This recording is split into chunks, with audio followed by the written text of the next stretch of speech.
یہاں ندی ہمیں بہا کے دکھائیں، آپ ہمیں یہاں باغات دکھائیں، فصلیں دکھائیں، پھل دکھائیں، آپ یہاں سے جو ہے سونا نکال دیں۔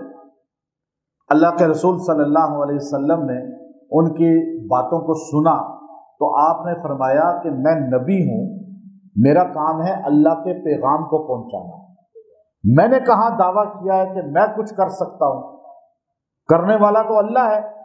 میں نے اس کا پیغام تم تک پہنچا دیا، وہ چاہے تو یہ سب کچھ تمہیں دے سکتا ہے۔ اور وہ چیزیں جو مشرکین مکہ مانگتے تھے، ان کی اولادیں جب اسلام میں آ گئیں، آج اللہ تعالیٰ نے وہ ساری نعمتیں ان پہاڑوں سے، ان صحراؤں سے جاری کر دی ہیں۔ آج وہاں دنیا کا سب سے مالدار ملک وہی ہیں جو عرب لوگ ہیں، سب سے زیادہ پیسے والی قوم وہی قوم ہے۔ چونکہ رسول اللہ صلی اللہ علیہ وسلم کو وہ جو چیلنج کرتے تھے، اللہ نے حضور کی زبان، حضور نے نہیں ان کے لیے دعا کی کہ یہ ملے ان کو، بلکہ اللہ نے ان کاموں کو خود کر دیا۔ آج ان کی نسلیں فائدہ اٹھا رہی ہیں۔ تو اللہ کے قرآن نے کہا، کل میرے پیغمبر ان سے کہیے، لو انتم تملکون، اگر تم ہوتے مالک، تم لوگ مالک ہوتے، خزائن رحمت ربی، اللہ کے خزانوں کے، رحمت کے خزانوں کے مالک تم بن جاتے، یعنی تمہیں مال و دولت کا، وہ تو مال و دولت کیا چیز ہے، پر اللہ کی رحمت ہر چیز اس میں شامل ہے۔ حضرت مولانا اشرف علی تھانوی نور اللہ مرقدہ نے فرمایا، رحمت سے مراد یہاں نبوت ہے، یعنی اگر نبوت تمہیں ملتی کہ تم جو ہے جس کو چاہے نبی بنا کر بھیجو، تم جس پہ سٹیمپ لگاؤ وہ نبی بن جائے۔ چلو تم کہتے ہو کہ یہ نبی ہم نہیں مانتے، کہ یہ نبی جو ہے ہمارے سامنے پلے بڑے، یہ انسان ہیں، یہ بشر ہیں، پیچھے وہ چیلنج تھے کہ اگر تمہیں اختیار دے دیا جائے دنیاوی دولت کا، دونوں اس میں شامل ہیں، دنیاوی دولت بھی، تمہیں خزانے دے دیے جائیں، یا تمہیں اللہ کی رحمت، دو رحمتیں ہیں، ایک نبوت کا حضرت تھانوی نے ذکر کیا، ایک تفسیر میں ہے کہ بخشش، گناہگاروں کو معاف کرنا۔ اب یہ اگر آج یوٹیوب اور سوشل میڈیا پہ چھوٹی سی غلطی یہ لوگ معاف نہیں کرتے، بندے کی کوتاہی جس میں ذرا سا عیب نظر آ جائے اس کو لوگ معاف کرنے کو تیار نہیں ہیں اور جج بن جاتے ہیں۔ آپ سوچئے اگر یہ اختیار بندوں کے پاس ہوتا تو کوئی بخشا جاتا؟ جہنمی بھری جاتی، لیکن اللہ نے یہ اپنے پاس رکھا۔ میں بخشنے والا ہوں، اللہ کہتا ہے، تم کچھ بھی نہیں کر سکتے، تم سارے کے سارے گناہگار بن جاؤ، اللہ سارے گناہگاروں کو جنت میں داخل کر دے۔ بخاری شریف کی حدیث ہے، بدکارہ عورت، اس زمانے کی سب سے گندی عورت، صرف کتے کو پانی اس نے پلا دیا، کتا بلک رہا تھا پیاس سے، اس نے اپنی چادر کو کنویں میں ڈالا اور پھر اس میں سے پانی نچوڑ کر اسے پلایا۔ کتے کو پانی پلانے پہ اللہ نے اسے جنت دے دی۔ اللہ کہتا ہے یہ میرے پاس اختیار ہے، تمہارے پاس ہوتا تو کیا ہوتا؟ آگے سنیے گا، تمہارے پاس اختیار ہوتا کہ جی یہ، تو آپ بتائیں کہ کوئی بندہ پھر جنت میں نہ جاتا۔ جیسے فتوے لگتے ہیں نا کفر کے، جیسے ہم ذرا کسی کو ادھر ہلتا ہوا دیکھیں بس یہ تو کافر ہو گیا، یہ تو جہنمی ہو گیا، ایسے فتوے مشینیں، یہی ہے۔ اللہ نے کہا یہ دنیا میں اللہ کو پتا تھا، بعد میں بھی ایسے ہونا ہے۔ اور آج کل جتنا میڈیا پہ فتویٰ لگتا ہے نا، سوشل میڈیا پہ جتنا لوگ دین کے بارے میں بدتمیز ہیں، اتنا پوری دنیا کے سوشل میڈیا کو دیکھ لیں، انڈیا پاکستان کے اندر جتنی بدتمیزی ہے، مذہبی اسلامی، مذہبی سے مراد اسلامی مسلمان لوگوں میں اتنی بدتمیزی کافروں میں نہیں ہے، ان کے اندر فراخ دلی ہے۔ ہمارے مسلمان دل تنگ ہے، بخشش ہی نہیں ہوگی، یہ تو جنت میں نہیں جا سکتا، یہ عورت، یہ مرد، یہ عالم، یہ شیخ الحدیث، اچھا اپنے پاس ایک اختیار۔ اللہ کہتا ہے لو انتم تملکون، اگر تمہارے پاس ملکیت ہوتی، خزائن رحمت ربی، میرے رب، ربی، اللہ نے یہاں دیکھیں حضور سے کلوایا نا، پیچھے بات حضور کر رہے ہیں، اللہ نے خود نہیں کی یہاں بات، بلکہ ہمیں سمجھایا، سنو حضور تمہیں کہہ رہے ہیں، میرے پاک پیغمبر کہہ رہے ہیں صلی اللہ علیہ وسلم، قل میرے پیغمبر آپ ذرا ان سے کہیں، لو اگر، اور پھر تم تملکون ملکیت رکھتے، خزائن، ایک خزانہ نہیں، خزائن ساری کائنات کے خزانے، وہ خزانے دولت کے ہوں، وہ خزانے رحمت کے ہوں، وہ نبوت کے ہوں، بخشش کے ہوں، معاف کرنے کے ہوں، یعنی اللہ نے ساری باتیں کی، یہ سارے خزانے تمہارے پاس ہوتے تو رب رحمتی ربی، میرے رب کی رحمت کے، تو اب یہ پھر کیا ہوتا، اذل لامسکتم، تو تم ہاتھ یوں بند کر دیتے، تم روک لیتے، خشیت تمہیں ڈر ہوتا، انفاق کہ خرچ کریں گے تو کم ہو جائے گا، پیسہ کم ہو جائے گا، زیادہ کسی کو نہیں دینا، اچھا بخشش زیادہ کر دی تو جنت میں جگہ نہیں بچے گی، اور زیادہ لوگوں کو جو ہے ہم نے معاف کر دیا، زیادہ لوگوں کو ہم نے گناہوں پہ بخش دیا، نہیں یہ ایسا نہیں کرنا، کیونکہ جنت میں جگہ کم ہو جائے گی، ہمیں نہیں ملے گی۔ اب یہ اللہ فرماتے تمہیں یہ خوف ہوتا، تمہیں یہ ڈر ہوتا، اور تم کبھی بھی بخشش بھی نہ کرتے، دولت بھی کسی کو نہ دیتے، رحمت بھی کسی کو نہ دیتے، اور اللہ نے آخر ایک جملہ کہا آخری، وَكَانَ الْإِنسَانُ قَتُورًا، اور یہ انسان ہے ہی بہت چھوٹے دل والا، اس کا دل ہی نہیں ہے اتنا بڑا کہ یہ وسعت رکھے۔ یہ جو وَكَانَ الْإِنسَانُ قَتُورًا ہے نا، یہ ہمارے 95% لوگ ہیں پوری دنیا کے، مذہبی بھی، مسلمان بھی، ہر مسلک میں چھوٹے دل والے 95% ہوتے ہیں، اور بڑے دل والے یعنی وسعت والے، اعلیٰ ظرف والے، تحمل والے، ہر طبقے میں 5% ہوں گے۔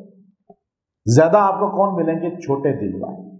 یہ میرے مسلک کا ہی نہیں ہے، یہ تو حنفی ہی نہیں ہے، یہ تو شافعی ہے، یہ تو مالکی ہے۔ اچھا آپ کے پاس ہوتا اگر تو شافعی کہتے ہیں بس ہم ہی ہیں، مالکی کہتے ہیں ہم ہی ہیں، حنبلی کہتے ہیں ہم ہی ہیں، حنفی کہتے ہیں ہم ہی ہیں، پھر بریلوی کہتے ہیں ہم ہی ہیں، دیوبندی کہتے ہیں ہم ہی ہیں، اہل حدیث کہتے ہیں ہم ہی ہیں، پھر پوری دنیا کے کافروں کی تو باری ہی نہ آتی۔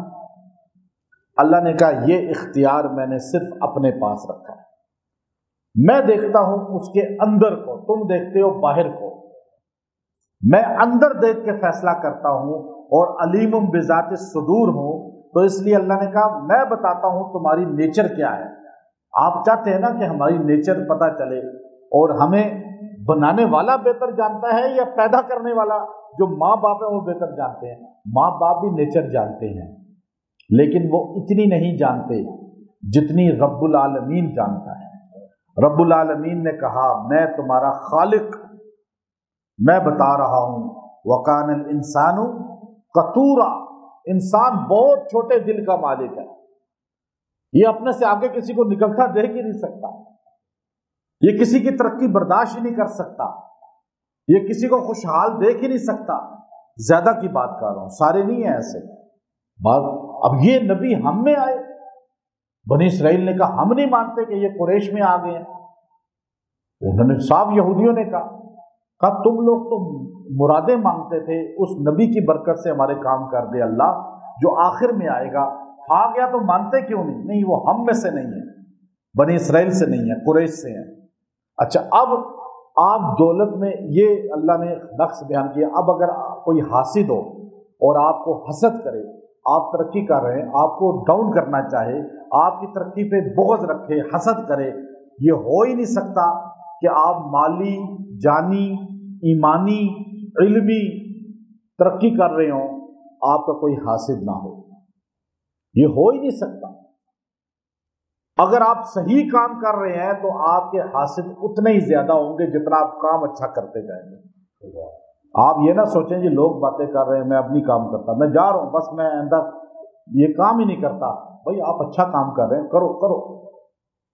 پیر میرے علی شاہ صاحب رحمۃ اللہ علیہ کہتے ہیں میں سیال شریف گیا اپنے مرشد کو ملنے، بچہ تھا، تو میرے مرشد سیالوی رحمۃ اللہ علیہ نے فرمایا بیٹا جا، اللہ کرے تیرے حاسد بہت زیادہ ہوں۔ میں نے کہا حضرت کیسی دعا دے رہے ہیں؟ حاسد زیادہ ہوں کا جتنا کام کرے گا اتنے حاسد زیادہ ہوں گے، جو نہیں کام کرتا اس کا حاسد کوئی نہیں ہوتا۔ تو آپ دو باتوں سے غیبت کوئی کر رہا ہے پریشان نہ ہو، حاسد ہے کوئی پریشان نہ ہو۔ ارسطو سے کسی نے پوچھا کہ ارسطو کو کسی نے کہا کہ ایک آپ سے بات کرنی ہے، کہا کیا بات ہے؟ اس نے سائڈ پہ بٹھا لیا، اس نے کہا حضرت آپ کے متعلق ایک بہت معتبر آدمی ہے، یعنی معتبر سے مراد یہ کہ سفید ریش، پگڑی بھی باندھی ہوگی، بڑا وقت کا کوئی اچھا آدمی ہوگا، ایک معتبر آدمی نے مجھے کچھ باتیں کی ہیں آپ کے متعلق۔ تو ارسطو نے اسے مسکرا کر کہا پہلے آپ یہ بتائیں غیبت کرنے والا کب سے معتبر ہو گیا؟ آپ سمجھے بات کو؟ جو غیبت کرنے والا ہے وہ معتبر نہیں، چاہے وہ کتنا ہی بڑی دستار کا مالک کیوں نہ ہو، علم کا مالک کیوں نہ ہو، پیسے کا مالک کیوں نہ ہو۔ حسد اس میں اللہ نے بتایا، غیبت اس میں اللہ نے۔ اب آپ پریشان ہیں، آپ کو کوئی پیسہ نہیں دے رہا، آپ پریشان ہیں، آپ اکثر بیوی پریشان ہوتی ہے کہ خامد خرچ نہیں کرتا، کنجوس ہے، بچے پریشان ہوتے ہیں، ماں باپ خرچ نہیں کرتے ہم پہ، باپ خرچ نہیں کرتا، کنجوس ہے۔ ایک لڑکی کراچی یونیورسٹی میں پڑھتی تھی، میرے پاس آئی تو مجھے آ کر کہنے لگی دعا کریں میرا باپ مر جائے۔ میں نے کہا کیسی بات کر رہی ہو؟ کہنے لگی آپ کو کیا پتا، سب سے بڑا ظالم ہی میرا باپ ہے، ہم جب سے ہوش سنبھالا ہے ہمیں 1 روپیہ نہیں دیا، ہمیں بھکاریوں کی طرح ان سے مانگنا پڑتا ہے اور پھر گالیاں دے کے حساب لیتے ہیں۔ اب دیکھیں نا بچوں کے دل میں نفرت آ گئی نا، ایسے آپ کا حق نہ دیا جا رہا ہو، خرچ نہ ہو رہا ہو، غیبت کوئی کر رہا ہو، حسد کر رہا ہو، تو آپ یہ آیت کریمہ سورہ بنی اسرائیل کی آیت نمبر 100 ہے پوری، اور آیت کا حصہ بھی یہی ہے، وَقَانَ الْإِنسَانُ قَتُورًا وَقَانَ الْإِنسَانُ قَتُورًا وَقَانَ الْإِنسَانُ قَتُورًا۔ آپ نے یہ 100 بار پڑھ کے دعا کرنی ہے 15 دن تک، انشاءاللہ اللہ تعالیٰ اس بندے کو جس سے جو آپ کے پیچھے لگا ہے، جو آپ کو نقصان دینا، حسد غیبت کر رہا ہے یا آپ سے مال روکا ہوا ہے، انشاءاللہ اللہ تعالیٰ اس کو اس عیب سے نکالے گا۔ جس کے اندر یہ عیب ہو وہ خود بھی جو چھوٹے دل کا ہو اور کنجوس ہو وہ بھی یہ آیت زیادہ پڑھا کرے، اللہ تعالیٰ اس کے، چونکہ آپ اپنے عیب کا ذکر کریں، وَقَانَ الْإِنسَانُ قَتُورًا، اے اللہ تو نے کہا کہ میں قطور ہوں، ہر بندہ قطور ہے، لیکن کچھ تو بری ہیں اس سے، ہمیں ان میں سے نکال دے، ان قطورہ لوگوں میں سے۔